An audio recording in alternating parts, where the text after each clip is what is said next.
President Trump threatening to seal the southern border after talks to reopen the government stall. We're also learning that President Trump is skipping his annual New Year's Eve party in Mar-a-Lago due to the shutdown. Fox News confirming now that Nancy Pelosi, soon to become Speaker of the House, is not in D.C. She's on vacation. White House Press Secretary Sarah Sanders going after the Democratic leader earlier. Right now, what we've seen from her is that she's unwilling to actually do anything until she gets her speakership. She's more willing to protect that than she is to protect our borders and protect American lives. And we hope that we'll see that change over the next couple of days. And Republicans calling Senator Chuck Schumer a hypocrite for comments he made about border security in 2009. Illegal immigration is wrong, plain and simple. Until the American people are convinced that we will stop future flows of illegal immigration, we will make no progress on dealing with the millions of illegal immigrants who are here now and on rationalizing our system of legal immigration. We must do as much as we can to gain control of our borders as soon as possible. Yeah. So, Lawrence, I've been thinking for a couple of days, we actually talked about this a little bit yesterday, is there a possible deal to be made here? That the president gets, let's say, $2 million for the wall. $2 million? Or $2 billion, I'm sorry. Oopsie. That wasn't a great deal. $2 billion. It's Friday, guys. $2 billion in exchange for something like DACA, right? Because it's clear that once the Democrats take over on January 3rd, they can pass a clean funding bill with no money for the wall, which possibly could pass the Senate. Is that a deal that could possibly work, do you think? No, I don't think a deal is possible because they don't agree with the symbolic measure, right? They don't believe that the whole theory of the wall, the campaign trail, him going down the escalators, all of that image to their voters, they just can't vote for anything like that. And so they will never give him the wall because of the symbolic measure. But I think this highlights something. Looking at Chuck Schumer, what changed with him? What changed with Barack Obama? Yeah, right. Something had to change. And that's why I started the last segment by saying I feel like the entire debate is disingenuous because they know. And I know they know because they said it in the past. You just cannot have an open border. Right. Kennedy? It's interesting because I like that Chuck Schumer is being confronted with his own words here. And, you know, as we make resolutions for the coming year, you have to look back on the resolutions you made last year. And did you fail yourself? You know, go back and look at last year's list and the year before. And I think that's what some Democrats have to do because they talk a big game, but for a lot of their voters, this is a NIMBY issue. Not in my backyard. And they want to see something done on immigration. And, you know, he acts so high and mighty now and so self-righteous, and he thinks he's so much better than the president in terms of how he argues about immigration. And I may actually agree with Chuck Schumer on certain points, but when he said just a few years ago, people who went to the United States without our permission are illegal aliens, and illegal aliens should not be treated the same as people who entered the United States legally. That is in diametric opposition to the statements that he made. He probably still believes a version of that. And Jedediah, one thing I think Democrats push back on, I know you think it's just the symbolism of the wall, but to a lot of Democrats, we feel like the president is just saying the wall will fix it. It's the wall, end all, be all. By the way, Mexico is going to pay for it. Now taxpayers have to. It doesn't seem like the president's talking about a comprehensive fix. Like He's just focusing on, yeah, exactly. Yeah, like a broader plan. But I think one of the, that's true. That's a fair point. I think it would do him justice to actually broaden out from the wall and talk about the other issues as well. But you talked about, you know, what changed. One of the things that changed was Trump. Trump made this issue a prominent issue. Republicans oftentimes don't put this as the lead issue. This was a guy who was out on the campaign trail talking about immigration first, talking about this wall, talking about how Mexico was going to pay for it, which I thought was a mistake at the time because I didn't see that happening.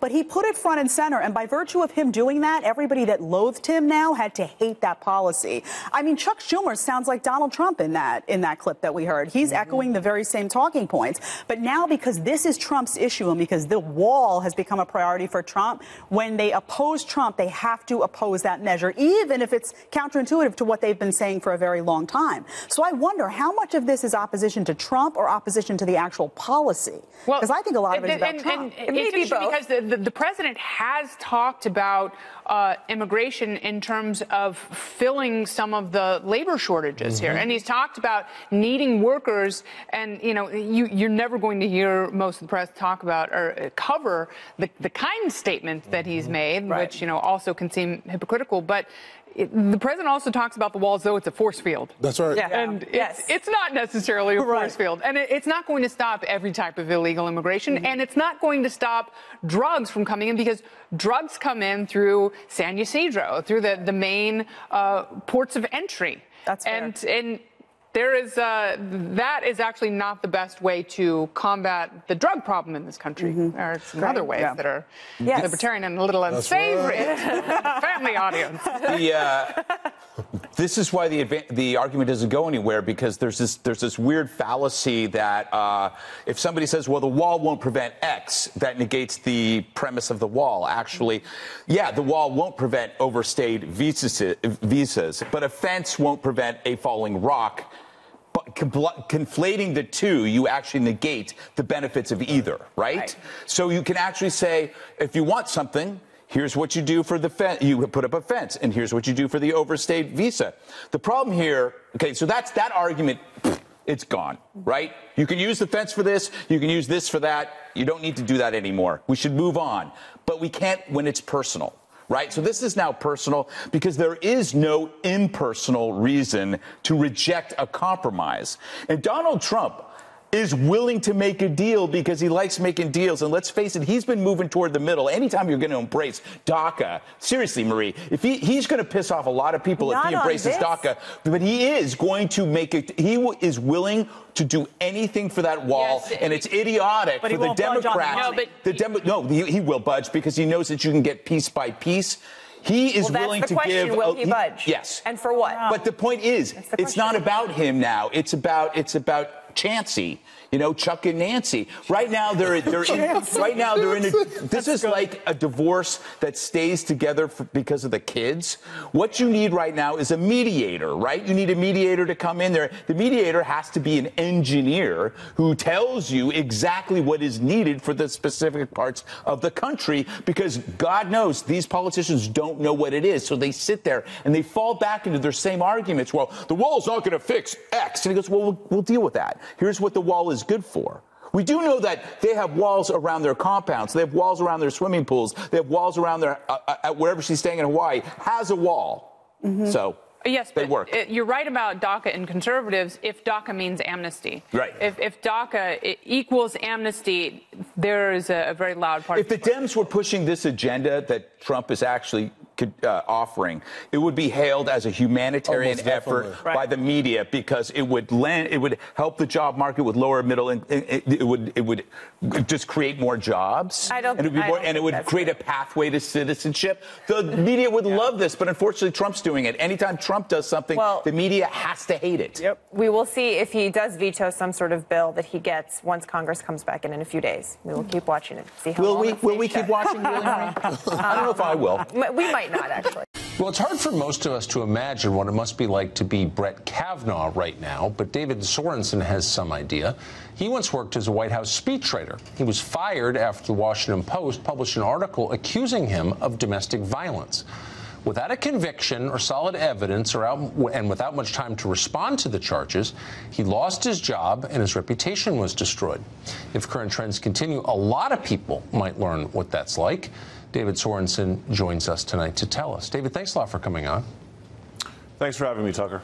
So I'll just say up front, I mean, I know nothing about your marriage or the details even of this case. All I know is that you did not have a chance to respond. There didn't seem to be concrete evidence these charges were true. They were made by someone who had, I think, motive to make them. And the consequences you suffered were overwhelming. What was your response to this? Well, I felt a deep and profound frustration. I think that Judge Kavanaugh is feeling that right now. as we speak, probably, that I never thought I'd feel in my life. And the feeling of having your reputation that you've so carefully built over so many years be destroyed in an instant. And furthermore, for millions of people to believe these baseless accusations simply because they fit a political narrative is incredibly frustrating. And I couldn't imagine, how difficult it must be. Actually, well, I could for Judge Kavanaugh in the situation he's in right now. It's terrible. What I find so your striking, reputation is something that's you can't get back. Well, I find so striking. So there are lots of crimes committed in this country all the time, and in almost all of them, we wait to hear the evidence, then we weigh it to decide what we think of it. But in this one specific category of alleged crime, we weight it dramatically to one side. So did you feel like you had the onus of proving that you weren't a domestic abuser? Did you feel like people just automatically believed your ex-wife? Yes, absolutely. Even though there was no evidence whatsoever, it was simply a baseless allegation. It contradicts everything we've learned throughout our lives about justice, about fairness. It contradicts the legal system that we've built up carefully over centuries to create a fair forum for getting to the bottom of the truth. And it's really scary how the left is waging a war on the basic building blocks of our civilization when it comes to priorities like truth, fairness, merit, reason. These are things that are thrown right out the window at the expense of their pursuit of political power. Yeah, and it's also equally shameful to see the media just participate in it so egregiously. When they used to be considered, or ideally they were considered to be sort of an arbiter of truth, or an institution in our society that was designed to uncover the truth, and now they're participating in these reprehensible smear jobs. Yeah, well, they're a herd of craven dumb people. It's just such a sad and ominous trend for those of us who have sons. It is terrible, and it is. Your reputation is something that's gained by the raindrop and lost by the bucketful. And Judge Kavanaugh is learning that the hard way, and I hope that we're calling him Justice Kavanaugh despite it all very soon. David Sorensen, thank you very much for that. I appreciate it. This is a Fox News alert. The illegal immigrant accused of killing a California police officer has been captured, and we're learning this was not his first arrest. Good evening, I'm Brett Baer. The suspect was caught just a few hours ago near Bakersfield, California, after being on the run for 2 days. Investigators believe he's responsible for the murder of Newman police officer Ronhil Singh, who migrated to the U.S. legally. In an emotional press conference late this afternoon, the Stanislaus County Sheriff said Singh's death could have been prevented. All this happening as we head into a long weekend with a stalemate in the fight over border security. We have Fox team coverage tonight. Correspondent Ellison Barber is at the White House, where the president is threatening to close the U.S. border. Correspondent Peter Ducey is on Capitol Hill, where members of Congress are not. But we begin with national correspondent William LaJeunesse, who's following all the latest developments from Los Angeles. Good evening, William. Well, Brett, just hours ago, police confirmed the arrest of 33-year-old Gustavo Perez Arriaga, an illegal immigrant, confirmed gang member, and two-time convicted drunk driver with outstanding warrants. A California sheriff also confirming the arrest of two other illegal immigrants, a brother and co-worker who tried to cover up the whereabouts of Arriaga as he allegedly tried to flee to Mexico. But under aerial surveillance, a Kern County TAC team intercepted Arriaga near Bakersfield, where he surrendered without incident. Arriaga is the Mexican national who entered the U.S. illegally in Arizona, wanted for killing 33-year-old Ron Singh, a 7-year Newman police veteran who emigrated to the U.S. legally from Fiji. Singh was married with a 5-month-old son. He took this photo Christmas Day. Just hours before, he and his canine partner stopped a possible drunk driver. Moments later, Singh radios, "Shots fired, I'm hit." He died a short time later. Today, his brother Reggie thanked police for finding the alleged killer. He's not coming back, but there's a lot of people out there that misses him. And a lot of law enforcement people that I don't know that work days and nights to make this happen. Today in a news conference, the sheriff of Stanislaus County threw gasoline on the already red-hot immigration debate by calling Singh's death preventable, blaming the state's sanctuary law for prohibiting police from communicating with ICE about known and wanted felons.